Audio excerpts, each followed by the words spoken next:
Hi, everyone. I'm Jessie Daniels. I'm one of the co-PIs on Just Publics at 365, and I just wanted to welcome you all here.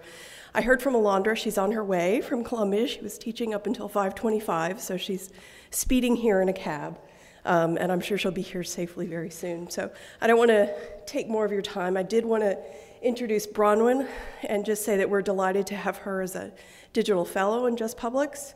And she's doing important work on resisting criminalization. It's already well published in the area around resisting criminalization in Canada. So I welcome our panelists. We're delighted to have you here tonight. And I'm going to let Bronwyn take over. Thanks so much. Each of you are going to speak for about 10 minutes, and you've been asked to share a story. Right? After that, we'll open up the floor for discussions. Maybe you folks will have questions for each other. We will start with Gabriel, and then go to Glenn, Liliana, and then Alondra.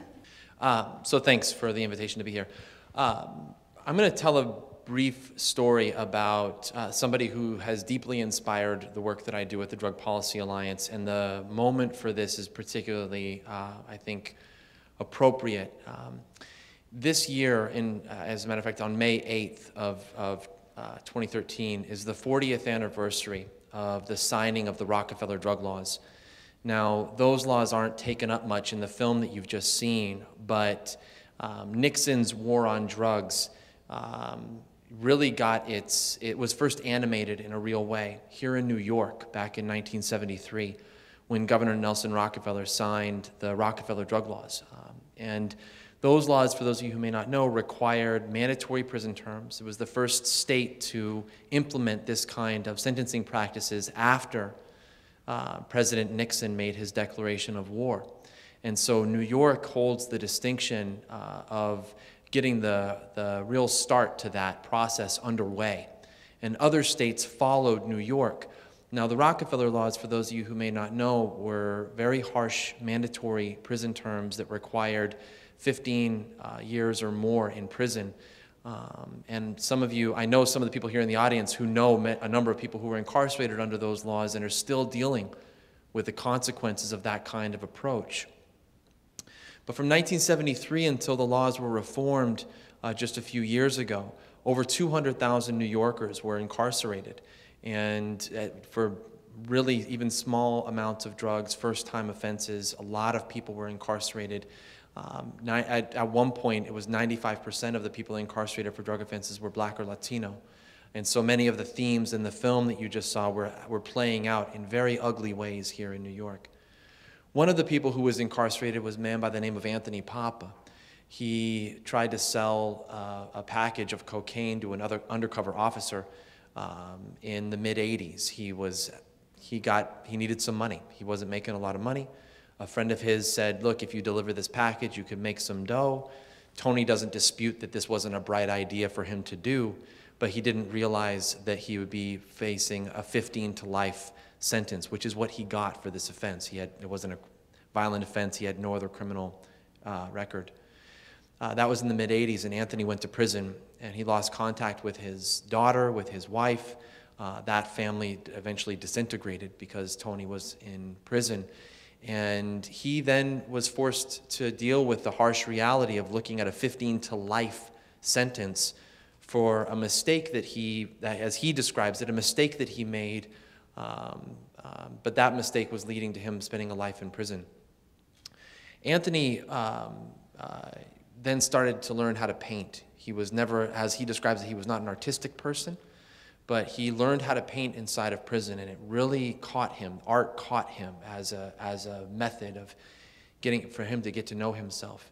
And he eventually became quite accomplished. And at the time, there were a number of programs in New York State facilities. These programs, for the most part, are now gone. Glenn and others have been working very hard to bring some of these things back. But Anthony was part of these programs that you could learn how to paint and you could learn how to do these other things. And one of his paintings was actually shown in the Whitney Art Museum as a part of a panel of art that had been produced by prisoners.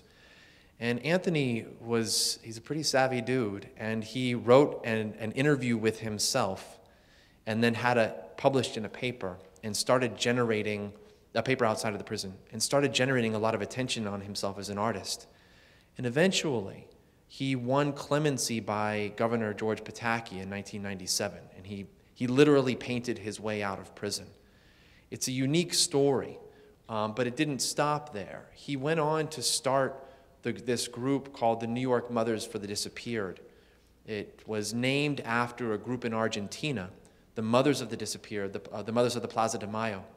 These were mothers that during the Argentinian military dictatorship in the 70s and 80s, many people just disappeared.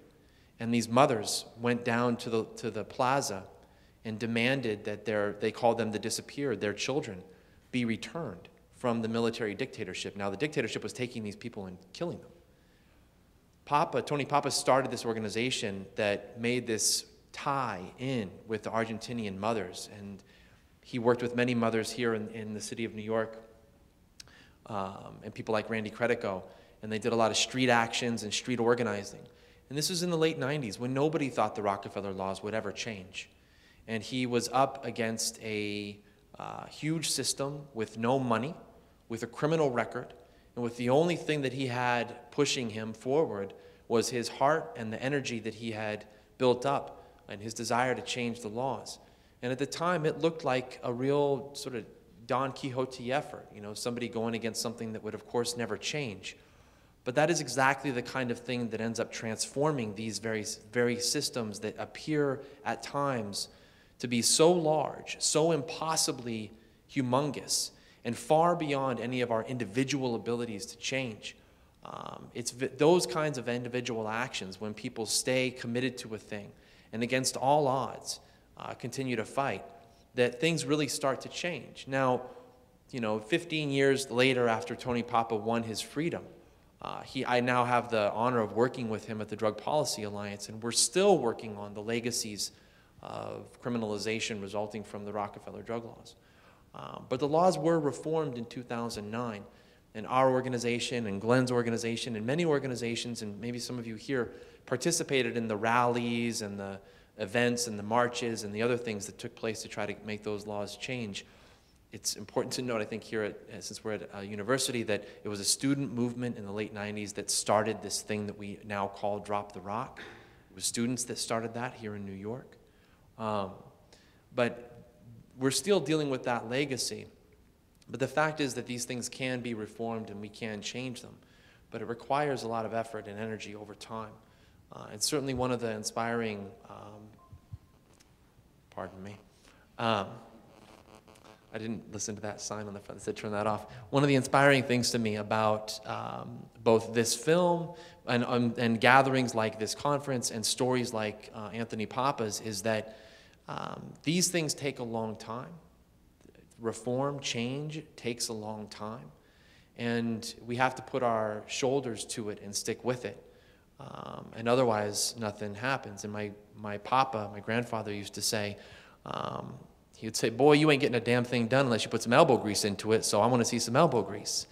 And I think about that a lot because I feel like with what we are seeing here on the film and with systems of criminalization and mass incarceration today, we're not going to get anything done unless we put some elbow grease in. And stories like Tony Papa's reminds me that even when I'm tired on a given day, putting in elbow grease over time can lead to change, and significant change at that.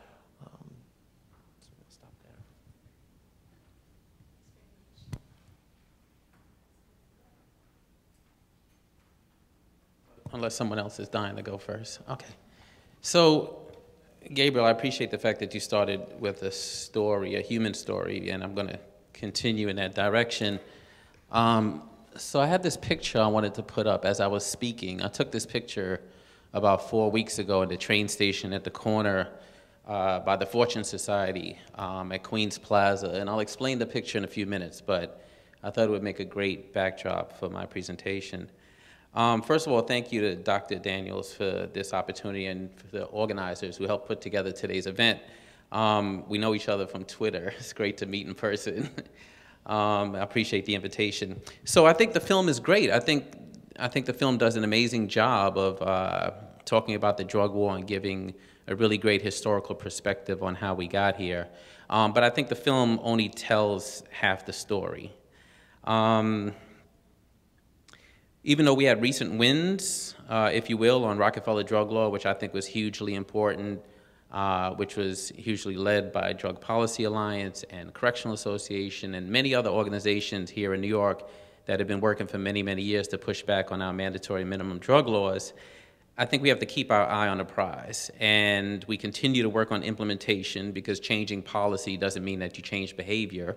And we've learned that, and we recognize how prosecutors continue to try to exert their power and limit the amount of people that are diverted into treatment. But if you look at the recent gun laws that were passed here in New York, for instance, the devil's really in the details, because while some people got gun control, others got more mandatory minimums. There were a lot of mandatory minimums built into the new drug law, and also enhancements for people that are defined as being in gangs. And we just know that those portions of the law are going to disproportionately impact people of color. And so it's great that we got our legislature and our governor and other folks to stand up and say mandatory minimums don't work and we need to do something different back in 2009. But as advocates, we need to recognize that the fight is not over. And so I could sit here and quote statistics, but I thought that anecdotes for today would just make more sense.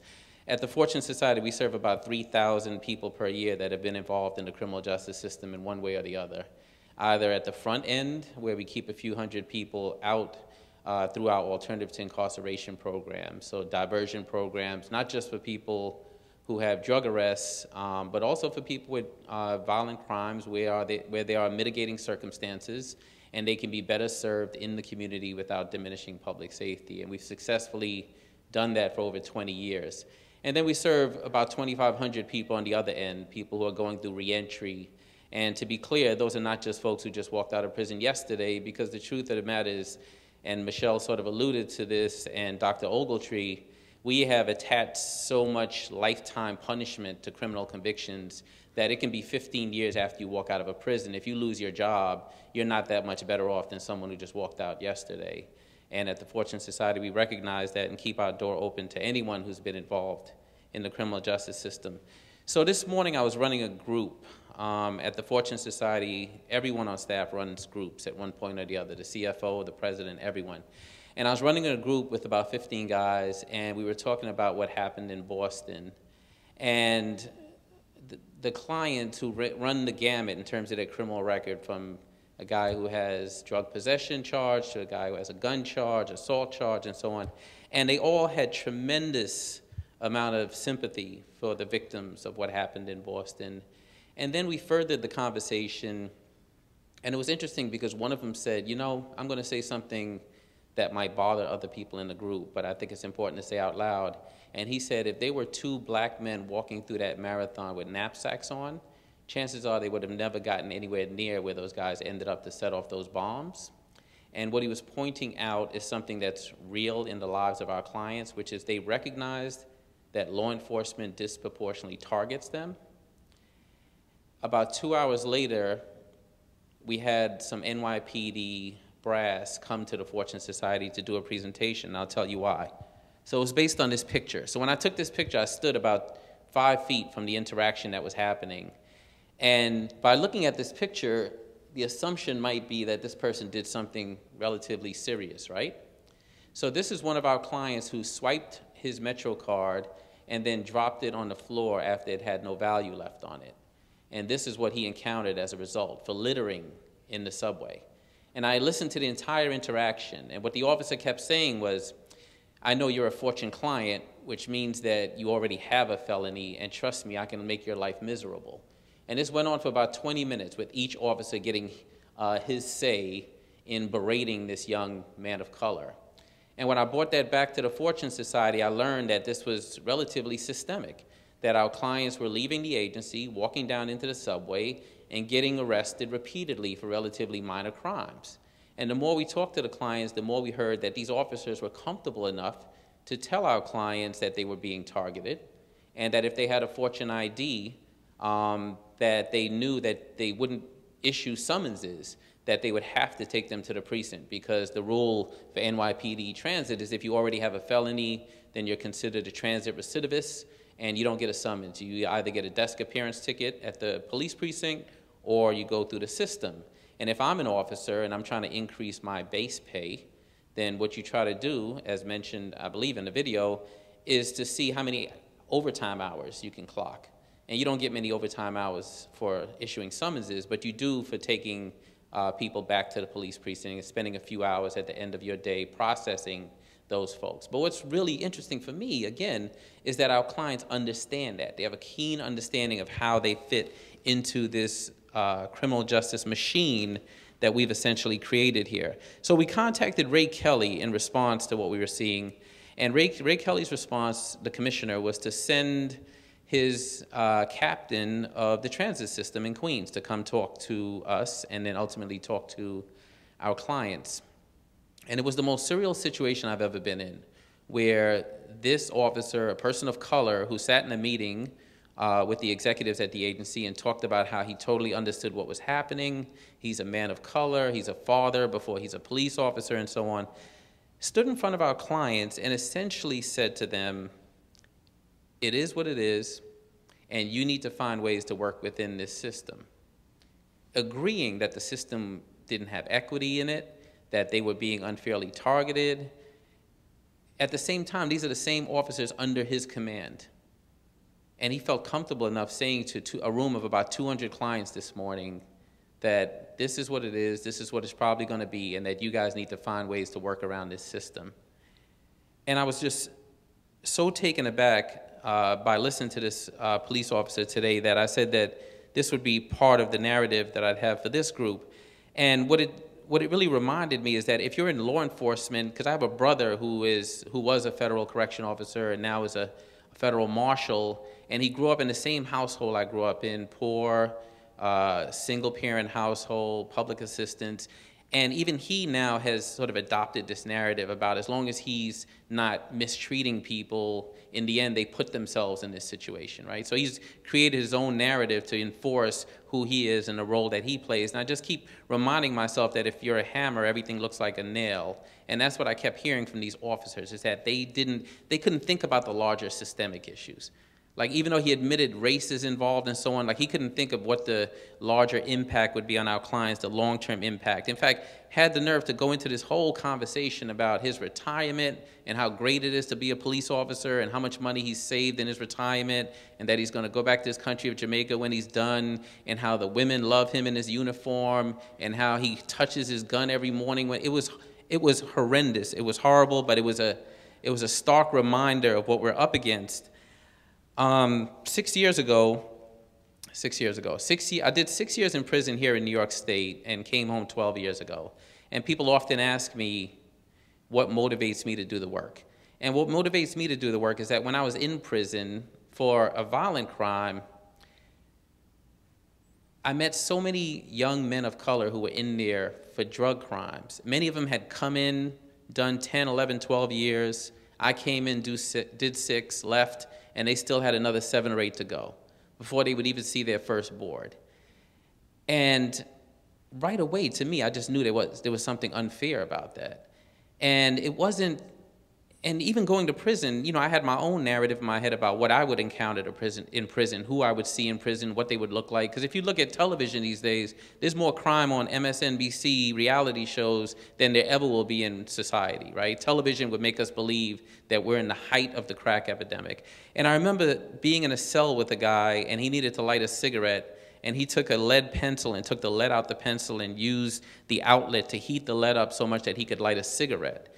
And I remember another man who wanted to boil water for tea and took a 2-liter soda bottle and hovered it just high enough over a flame so that the bottle didn't burst, but the water inside of it boiled enough for him to make tea. And it just, for me, just reminded me that when you lock up 2.3 million people, you're no longer locking up bad people. You're locking up everyone you can get your hands on. And so the film is great in sort of starting a dialogue about the fact that we have created a machine that is at full throttle. Even though if you look at the rates of crimes in the United States and the rate of drug use and so on, it's remained relatively unchanged. And yet this machine acting at full throttle is going to swallow people up unless we do some significant, bold reforms. and take a system that, even though it has consumed 2.3 million people and has 7 million people under supervision, is relatively not transparent. You can live your entire life here in the city of New York and never see a person with handcuffs on being carted off to prison, because we have done a great job of creating economic engines, putting them in rural communities, locking up 2.3 million people, and having the average person have no reason to talk about this at their dinner table. Thank you.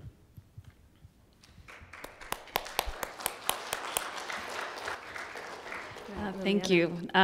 I should have known better than to go after Glenn, because every time I see him speak, he has some new appalling story that I learned from, and that makes my mind spin.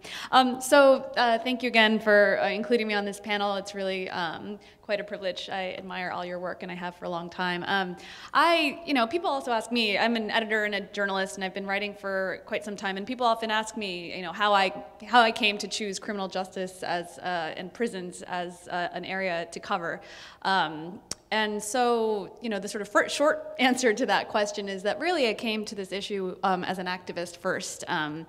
I didn't grow up in a community that was criminalized. I grew up in a comfortable suburb of Maryland, and until, throughout sort of my life, didn't really have reason to encounter police or prisons or to know people who had been incarcerated. And it wasn't until I got to college and sort of late into my college years that I ended up at an event organized by an anti-death penalty group on campus. And that event, the point of that event was to tell the stories of African-American men on the south side of Chicago who had been arrested, many of them for crimes they hadn't committed, brought into a police precinct overseen by a commander named John Burge, and then in many horrible ways, tortured, electrocuted, suffocated, had guns put through their heads in sort of fake games of Russian roulette, and basically brutalized until they confessed to crimes that, again, many of them had not committed. And a number of these men had ended up on death row in Illinois, and over the course of the years that they were on death row, they sort of got to know each other and compared notes and realized that actually what had happened to them that they thought had happened to only them had happened to a number of them. And they started sort of discussing and organizing, and a group of what would end up being 13 men, but initially were 10, they called themselves the Death Row 10. And they reached out to activists on the outside and family members on the outside. And I was hearing at this event, I was hearing from an exoneree who wasn't himself a victim of police torture, but who had been the first exonerated man in Illinois. His name is Darby Tillis. I heard from the mother of one of the men who had been tortured at the hands of John Burge's men, and she described how she had received a phone call from her son from jail, and he was crying and saying, "I think they're going to kill me." And then we heard from a prisoner from death row who called in and we called it a live from death row, or they called it a live from death row, and he described what had happened to him. So eventually, so the effect this had on me as a fairly naive college student was to instantly outrage me and open my eyes, and sort of it was one of these radicalizing moments. And I realized I had always known that I wanted to write. That was something that interested me, and I knew I kind of wanted to be in journalism, but it wasn't until really that moment that I knew what I wanted to write about, that I knew that there were all these stories that I had no idea existed. I didn't understand how this couldn't be a national scandal, how this had somehow escaped my attention. And that sort of motivated me to do this kind of activism, but then to also seek out these kinds of stories, and it's actually not that difficult to find them. They're all over the place. So that was years back. So all of that is to sort of say that the concept of resistance, we were asked to kind of talk about resistance and how that plays into our work, but the concept of resistance has always been at the center of the way I think about my approach to writing about criminal justice in prisons. I mean, I think of my work, I hope, as fighting back against, this egregious, overwhelming system. And it can be really hard and overwhelming to know how to approach it. And so the way I've found is to kind of drill down and tell human stories that illustrate this larger problem. And so actually it's kind of great that we're following a screening of The House I Live In, because actually that film, since I first saw it, has proven very useful in doing that in my own work. So I write, I'm a journalist, but my day-to-day work is as an editor. And so I'm in this kind of great position to assign stories, to solicit stories, and to always be thinking about the sort of next way I want to cover this issue. I have to cover a lot of other issues, but this is my priority. So after I saw The House I Live In, I was so struck by the character, by the federal judge, Mark Bennett, who appears in the film, and who is clearly so troubled by his own role in this system, and what he says at the very end, coming home and knowing that you have just imposed great injustice, on a community of people. So I thought that would make for a very powerful piece. So I reached out to him and introduced myself, and I said, I really liked, your appearance in this film, and would you be willing to write a sort of first-person op-ed style piece? And he got back to me immediately, and it was very gung-ho, which was great, and we kind of worked together, and it wasn't the easiest edit I've ever done. It turns out federal judges don't love being edited. He was, engaged in his own resistance against me. But once we kind of got through that process and the fact check and everything, it proved, it really became a very powerful piece. And I was very proud to have published it because it's such a rare perspective. And it created a huge firestorm of comments. I mean, people who were like, thank you, Judge, for what you're saying. And people who were saying, oh yeah, what good are you? What good is it for you to be paying this kind of penance if you're still involved in the system? And it was a really great debate on the Nation's website. And then, it was also published in the magazine. But it's exactly the kind of way I hope to use my platform, the platform that I have as an editor at The Nation, is to sort of seek out those voices. And, I thought that one of the most powerful things that he wrote towards the end of his piece was, he sort of says that never could he have imagined that by the end of his 50s, after 19 years, he says, I would have sent 1,092 of my fellow citizens to federal prison for mandatory minimum sentences ranging from 60 months to life without the possibility of a release. And then he goes on to write, quote, federal judges have a long-standing culture of not speaking out on issues of public concern. I am breaking with this tradition, not because I'm eager to, but because the daily grist of what I do compels me to. So my hope, and I have no idea how this has been received in sort of his circles, but my hope is that by publishing that kind of piece, it might create a chain reaction. It might embolden other people who are working within that system to speak out. So that was last fall. And then later on in December, Eugene Jarecki, the director of The House I Live In, invited me to watch another screening of the film, and that one took place on Rikers Island.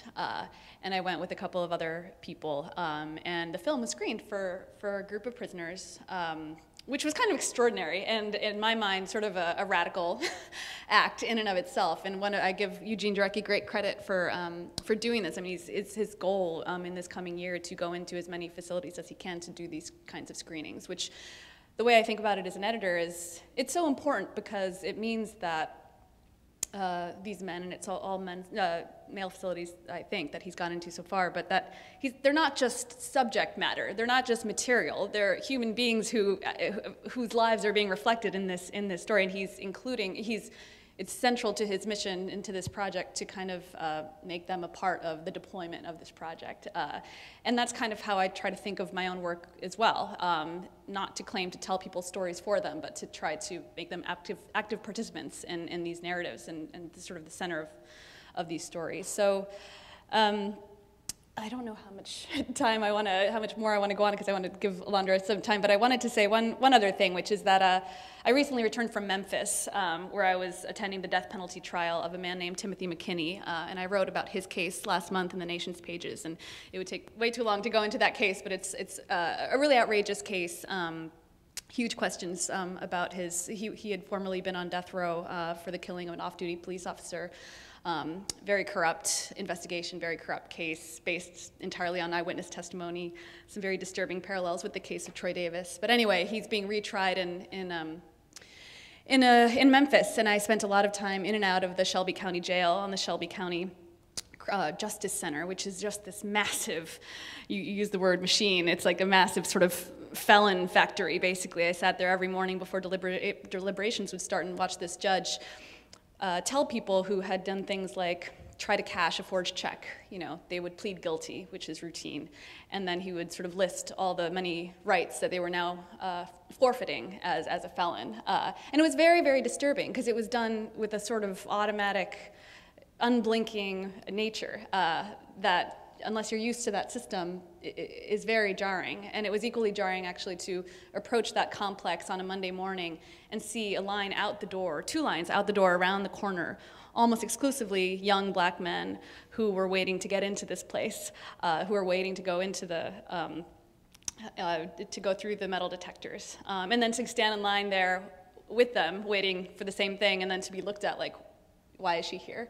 And when visiting the jail, being asked, you know, are you a lawyer? Are you you know, no one really quite knew what to make of me. I mean, that's how it's sort of jarring. That I mean, it's that black and white, for lack of a better term.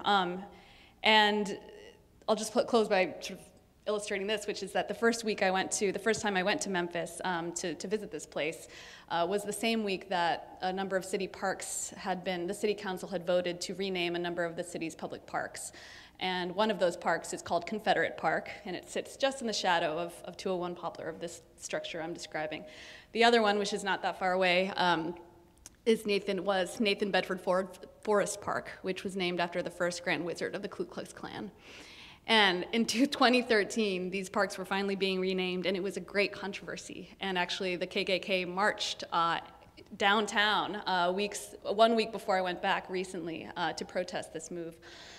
It was very poorly attended. It was kind of a pitiful show, but you know, this is real. So it's impossible to sort of visit a place like that, to visit the county jail, to see the sort of racial makeup, and to not make that sort of obvious connection about the roots of this criminalization and how that sort of lives side by side to this modern system, this machine of mass incarceration that we've created. And so I guess just in terms of how one resists that and how I think about it, I never ignore an opportunity to put race and class, but race at the center of those narratives, and to remind the reader that this is what we're talking about when we're talking about prisons in this country, that we're talking about that whole history. And sometimes it's visible and sometimes it's not. But I'll end there, and thank you. So I'm here tonight as a scholar, as an academic, and I wanted to, I guess, think back a little bit sort of through my work on the Black Panther Party as a way of us thinking forward about resistance. And so I guess I wanted to say a couple of things to begin. First, that the Black Panther Party were effectively some of our earliest prison abolition activists, prisons rights activists, in addition to kind of the broader work that they were doing. And hearkening back to Gabriel's presentation, they actually had to deal with Nixon first, right? So Nixon was governor of California before he became president, and he you know, was very keen and fond of calling himself this sort of law and order governor well before he was president. And so the Black Panther Party dealt with Nixon first. They dealt with him in this new political terrain just after, you know, the major sort of legislative advances of the civil rights movement had been accomplished. And that, you know, there was this immediate backlash, and part of this discourse that comes from Nixon and other on the right about being a law and order state was about a backlash to what people thought had gone too far in the civil rights movement. The Civil Rights Act and the Voting Rights Act had effectively gone too far. And so obviously for folks, progressives and radicals like the Black Panther Party, things hadn't gone far enough. And so the Black Panther Party's activism, I think, is, you know, if we shift, part of what I do in my book is sort of shift our sort of lens or window on them by looking at their health activism, but some of this overlaps very much with shifting a lens to look at them as indeed our earliest prison rights activists. And they were able to, I think, have an early response to Nixon and to this sort of larger wave of criminalization and this sort of machine that Glenn evoked, in part because they were perceptive about what had to still be accomplished in U.S. society if anything close to social justice and equality was going to be accomplished. And also increasingly through their own experience, often as young black men living in urban settings and being the first kind of cogs in this machine at full throttle that Glenn talked about. And so they offered, I think, for us two responses, two forms of resistance that we might think about. One is fairly obvious, right? Sort of direct challenge or confrontation or even a reactionary response to things that were going around them, and I'll say more about that. And secondly, and I think less expected, and one that we should, I think, dwell on some more as an example to move forward with, was one of prevention, about which I'll say something about. So I write about the sort of direct challenge and prevention with regard to their health politics, but this was, as I was suggesting, nestled in a broader project that was responding to mass criminalization. So we think about the founding of the Black Panther Party in October of 1966 in Oakland is about resistance to police aggression, right? It's about policing, what the Panthers called policing the police. It's about responding to forms of police harassment in their own communities. And what they were doing, if we take it forward 45 years, is not unlike what Glenn was doing, taking a photograph and listening to police interacting with this young African-American male, just a few steps away from the Fortune Society, right? They were using the law, which in the case of California said that you could carry weapons and that you could watch the police as they were arresting people in your community, and they were challenging the police by their very presence, by the very observation, by putting eyes on what was happening. So we don't often think about the Black Panther Party, their very founding, as being about a response to criminalization and a response to police harassment, but if we think about what they were about as policing the police, I mean, their original first name was the Black Panther Party for Self-Defense. It was precisely this kind of work that they were engaged in. And so the very origins are responding to targeting and to preventing police from targeting folks in their communities. The work that they were doing in the clinics that they write about, including places like Chicago and Los Angeles, often emerged out or emerged at the same time parallel with prisoners' rights activism. So I write about, in my book, the emergence of the Bunchy Park Carter Free Clinic in South Central Los Angeles, and that actually starts as a group of conversations among radical doctors and nurses, members of the Black Panther Party, and local community members about how prisoners are being treated, how their health care is being neglected, how the health care in the prison system is inadequate, both for members of the party who are being incarcerated for political reasons and people in the local community. So even thinking about their health activism is about the party being prison rights activists in the way that they're thinking about how the very bodies of prisoners were being tortured, treated inadequately, and tortured often just through neglect, right? Often through sort of deliberate action on the body, but sometimes just the mere neglect of the work as well. So those are two ways in which they were sort of directly challenging and sort of having a confrontation with the way that the state was acting on Black and brown communities in particular. But I wanted to focus tonight on the prevention piece. So one of the chapters in my book is about the Black Panther Party's response to the plans to establish a Center for the Study and Reduction of Violence at UCLA in the early 1970s. And this center was supposed to be funded with state money from the state of California, but it was also being funded with a new network of law enforcement, federal law enforcement money that was giving money to various kinds of community programs, academic programs, scientific programs that were engaged in this sort of law and order policing, right? So there had been declared kind of war on drugs, but also this war on violence, and there was this sort of specter of violence operating all around that, like Naomi Klein writing about the shock doctrine, allowed the state to sort of create and back different types of programs. And in this case, they were backing medical programs, biomedical programs, psychiatric programs that were mostly going to act in Black and brown communities around the sort of issue and the sort of conceit that Black and brown men in particular were prone to violence, and that this violence, sort of inhabited their very bodies. And it was only through scientific or medical intervention that something could be done about it. So the prevention piece.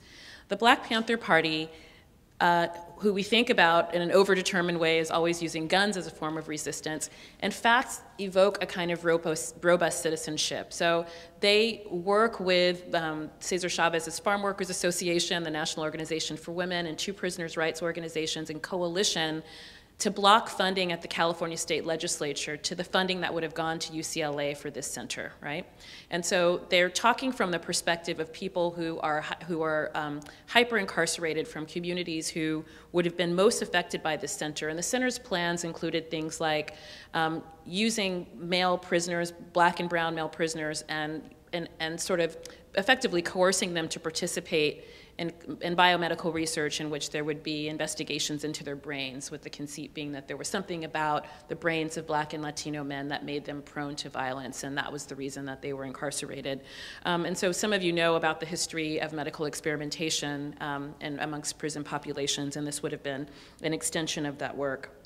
So this is a little-known success story because the Black Panther Party, working in coalition with these other organizations, working as early prison rights activists, because they were able to get information about the center, because part of what they were demanding as health activists, and we can say as prison rights activists, was not only universal health care and sort of universal, social justice, which they were certainly asking for, but they were also asking for access to information. So in this case, they wanted access to the proposals, to the research proposals. They wanted to know who was going to be researched upon, what were the credentials of the scientists and these sorts of things. And so they could go to the California State Legislature and question the terms of this Center for the Study and Reduction of Violence, even before it came to be. And so they succeeded in blocking funding at the legislature level for this center, and that meant that the center couldn't get matching federal funds from various law enforcement associations and organizations that were standing at the ready to match the funds from the California State Legislature. And they were able to block, for this moment, obviously the sort of machine went on, and the way that criminalization is understood to reside in bodies of color and has for many generations continues. But they had a success story here in exercising a form of robust citizenship through a kind of prevention, like not waiting to react, but actually being involved and stopping something as before it even came into existence.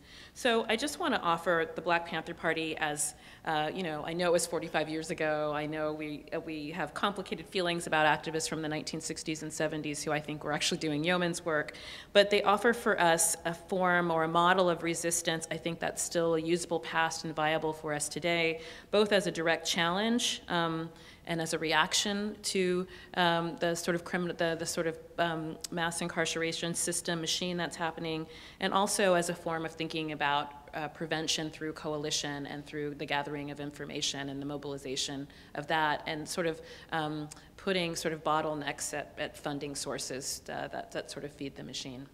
Thanks.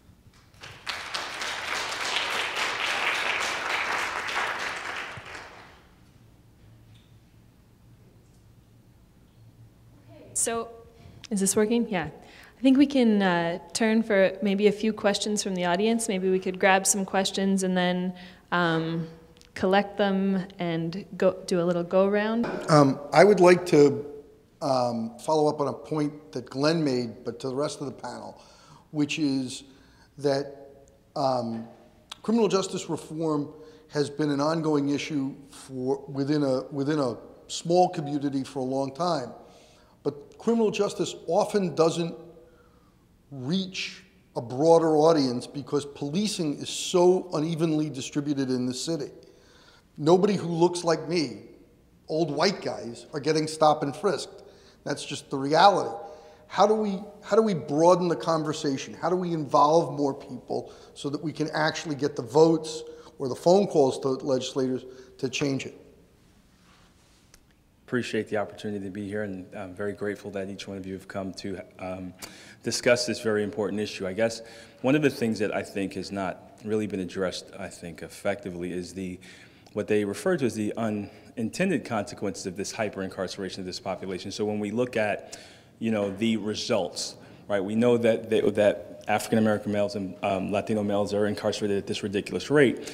And when we talk about the laws that we want to change or to affect change, we're not really addressing the fact that we have a generational destruction that is at least 2 generations of Black and Latino males that have been directly affected, families that have been destroyed. So even if at this point we work to change the laws, what do you think that we can do to assist the families and the communities that have been negatively impacted by these policies and procedures that to date really have not been effectively addressed?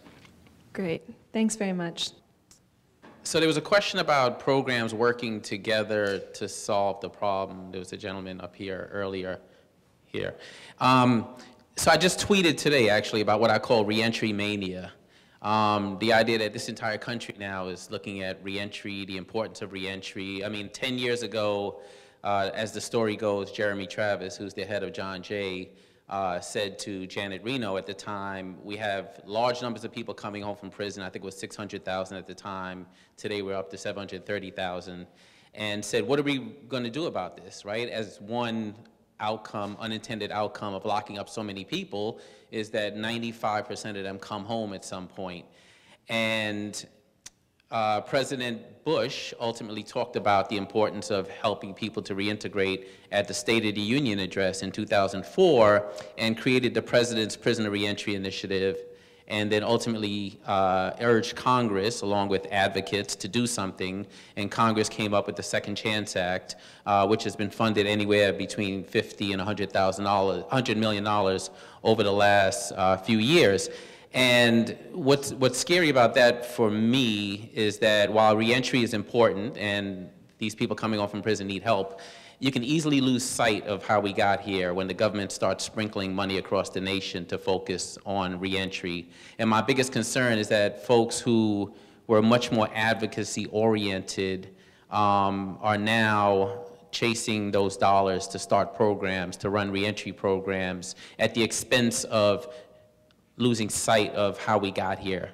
And it really feels like sticking your finger in the dam while there's a significant amount of water continuing to fill up. And reentry really is sort of like the emergency room of the criminal justice system, right? It's sort of where we do triage for people coming out of the system when we really need to focus on why there's so many people in the system in the first place. I remember a story a correction officer said to me when I was on my way out of prison. I spent about 5 years in one facility because I was going to college at the time while I was inside. And on the way out, you know, we sort of, as much as you try not to develop a relationship with the correction officers, you do. You live in the same space with the guy for 5 years. And he said, you know, you being here is going to help me get my boat. And when your son gets here, he's going to help my son get his boat. And as tough as it was to hear that, it was probably the most important thing anyone in law enforcement has ever said to me, because it reminded me that if we continue to have this conversation as if it's just a criminal justice conversation, as if it's just a conversation about right and wrong and who's the bad people and who are the good people, we're going to continue to just sort of miss the mark. Because this system has grown so significantly at this point that it is about people's livelihoods. Like, this correction officer was making it clear to me that this prison existing in his district was about him being able to live a decent life. That's what the captain said today to our guys. I mean, he didn't talk about right and wrong. He talked about his pension. He talked about his base salary. He talked about the fact that this system now supports him and has even moved him as a person of color out of harm's way, if you will, by elevating him into a different class. And so we need to keep that in sight also, the fact that the people who we think would be traditional allies, if they've suddenly start to benefit from the system, then they're not necessarily in line with the vision that we might have for changing the system. And then lastly, when you look at the film, the one thing I was struck by, another thing I was struck by is how everyone sort of talked about the system as if they had no control over it, and as if we don't allow this system to operate the way that it does. I mean, everyone sort of, you know, all the law enforcement people, everyone talked about this system as if it's something out there, as if we don't allow this system to function, all of us, every single one of us, as if we all don't have responsibility for what's happening day to day. And I know I'm preaching to the choir today, even though I think it's important to preach to the choir. That's how you keep the choir singing. But at the same time, there are other people who are part of the system that we cannot let get away with the fact that they have a responsibility to do something about it. Ask my brother. I talk to him about it every day, about what he needs to be doing to dismantle the system, whether he's like the judge on the inside or whether he's an advocate on the outside.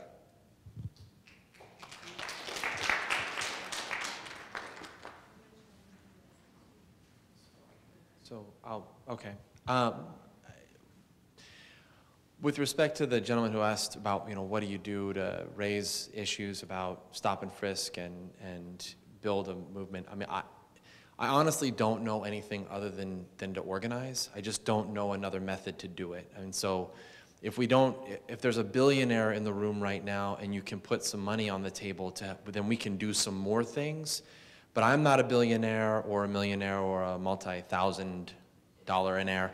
And I don't know another way to do it than organizing. And so I think for white people in particular, it is of profound importance that we just talk, so me talking to white people now, that we talk to other white people about racial justice issues and about racism. And one of the things that's really troublesome is how much we are never trained as white people to talk about race. So we live in a society that's defined by it, but we are never taught how to talk about it. And so if I want to be a plumber, I go to 10 years of training. If I want to be a doctor, I get trained. If I want to, I mean, for crying out loud, if I want to learn how to shoot a BB gun, I can go get a training course for it. So white people should find training courses, like find places to help us talk about race, and then we need to talk to other white people about it. And we just have to organize, so that's that piece. To the gentleman's question who's asking about like what we do about the, what's going on, I mean, that's as a big picture question. I don't think it's a policy question, although I think there's many policy ways to answer that. Some that Fortune is doing and us and others. I actually think at some point we're gonna have to have some kind of truth and reconciliation process comparable to what they did in South Africa to deal with the legacy of mass incarceration and the drug war in this country. I don't see another way for us to meaningfully address the legacy of what this thing actually means if we want to talk about it as being what it is, right? That if I mean, with Rockefeller as an example, here we have 40 years of a system that we knew was totally racially biased, that was completely unjust, that cost hundreds of millions of dollars, that never worked. And it's like every day people wake up in the morning and read excuse my language, but read the fucking paper, and the paper's like, this thing doesn't work. Everybody agrees that it's broken, and go to sleep at night, and those laws are still in place. And I just can't, I was like, what do you do as a young person with that? So it's like we have this sort of collective craziness that we expect our young people to act anything less than nuts when they know that this thing is totally busted up. And so if we don't have some process to engage things, like just because the laws got reformed doesn't mean we ended mass incarceration. Right? I mean, Glenn and I were on a conference call today. These laws were reformed 4 years ago. We were on a conference call today for an hour and a half, still trying to figure out just implementation of those reforms, let alone any more reforms. And so we have to have organizing, we have to do the policy stuff, but we have to think about visionary ways to address the legacies of mass incarceration and what that means for institutional racism and how that's compromised our collective humanity. Because just because there's a reentry program doesn't mean that that's dealt with the folks in your neighborhood.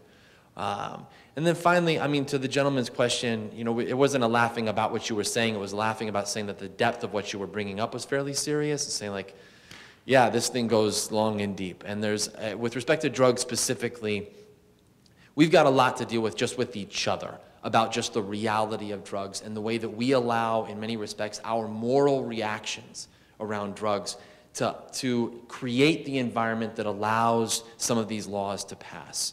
And so, in as much as we don't like the Rockefeller laws or what we saw in the film, all of us have to give real consideration to how we feel with people who use heroin or methamphetamine, and why we think those people are any different than somebody who's taking OxyContin, because it's the exact same thing. It's just got a different trade name and a different distributor. Methamphetamine is quite similar to Adderall. I will tell you that out of experience because I've used them and I can distinguish them for you. I like them a great deal, which is why I don't use them, because I'm not good at controlling my use. But we have to have those conversations with each other, and those are hard because most of us have been harmed in some way or have witnessed harm as a result of somebody else's drug use, whether that's heroin or OxyContin or alcohol or tobacco. And that's just a conversation that we have to have with each other in community about what we want to do about drugs, because the way that we've been approaching it through prohibition has not been all that effective.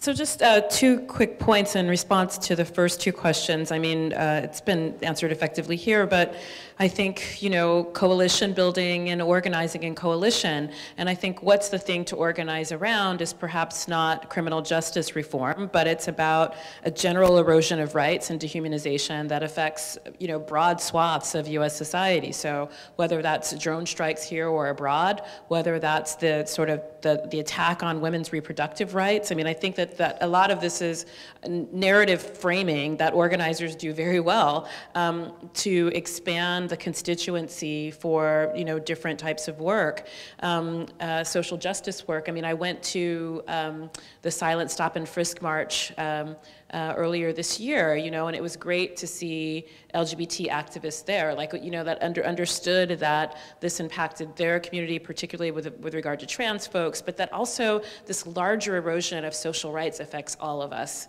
and that the criminal justice machine sort of sits right in the center of that.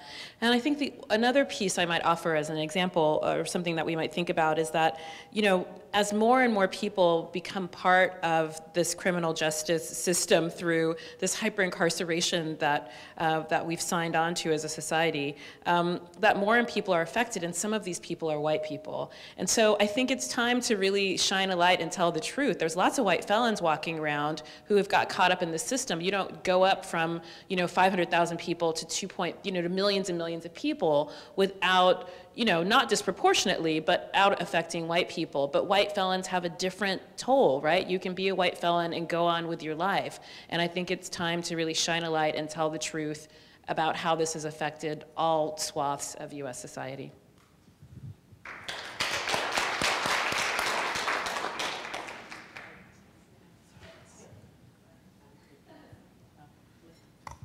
So I don't want to repeat, you know, all the wisdom that's been shared already, but I guess I would just quickly, in the spirit of shine a light, I think, you know, I think we're all in a position, after seeing this movie, in different ways, to sort of refuse to be complicit in the invisibility of this system, because it's so huge, and like you described, it's this insidious presence, whether it's stop and frisk in places we don't always see, or prisons themselves that populate all over upstate, but you don't see them all the time. I think that this film makes visible something that that we should talk about more.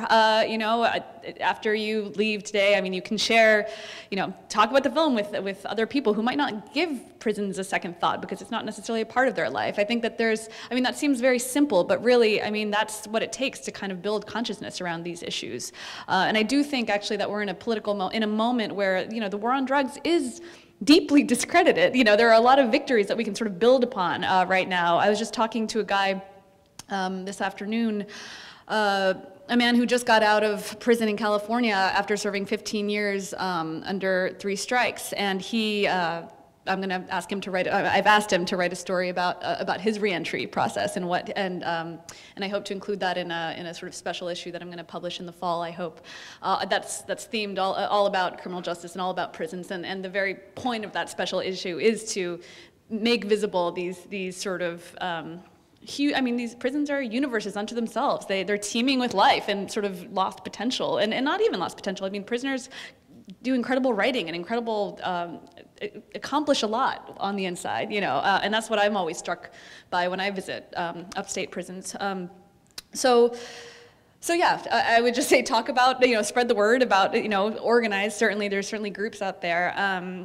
And the final thing is, you know, we're in the middle of there's a mayoral race that is going to be, you know, everywhere very quickly. That's already sort of right in front of us. And I think that we don't always do a good job holding our politicians accountable, and especially Democrats who have been so central in expanding this mass incarceration system.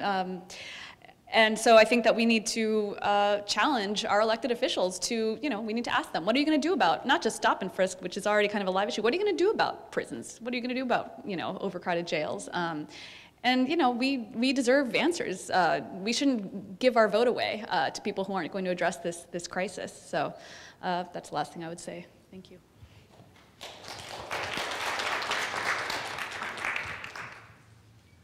So I thank everyone so much for being here. Thank you especially to the panel. Oh, one more question. All right, great, perfect. All right, I'll start off with my question.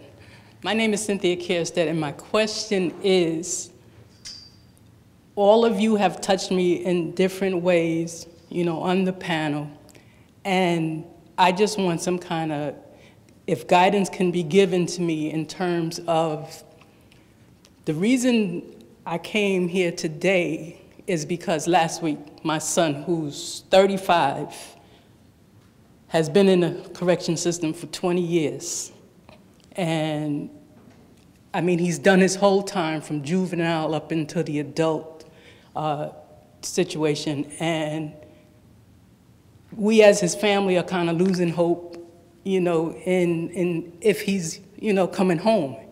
So we're just reaching out to whatever organizations and anybody that can assist us, you know, because when I saw this in the Amsterdam paper, I was like, well, you know, my resistant criminalization is beyond, you know, the debt that's paid to society. He has paid his debt to society. And I also find it twofold because, you know, although he hasn't come home yet, he said that 12 years ago they charged him inside the prison with some type of drug charge, which I never really, you know, went into because he was already in the system. And I really don't know how it affects, you know, the time that he was given beyond that, you know, because it's been 12 years since then. So I just want to, you know, reach out and hope that I can get whatever information, you know, to somebody to look into, you know, what's going on with his case. I think it's a true reminder that the criminal justice system doesn't just impact the person who's standing in front of the judge being sentenced, but it impacts families and communities. I hear these sort of stories every day, whether it's by letters from people on the inside, letters from their family members, or phone calls from people like yourself. Obviously,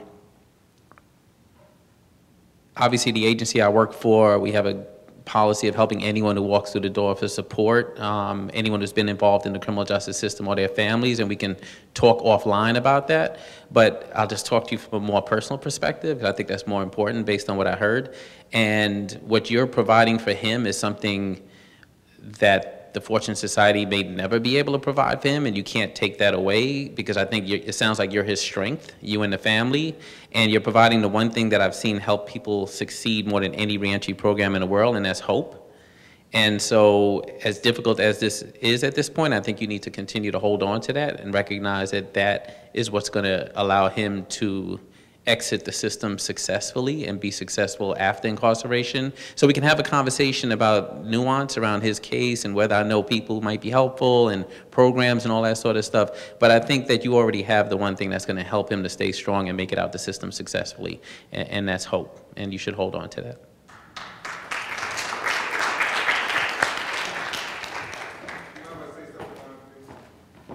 I want to just invite all of us to continue the conversation out in the reception area. We have food and drink for everyone. I want to thank our panelists, Alondra Nelson, Gabriel Sayegh, Glenn Martin, Liliana Segura, and thank you all for such a wonderful set of questions, and let's continue resisting criminalization. Thank you very much.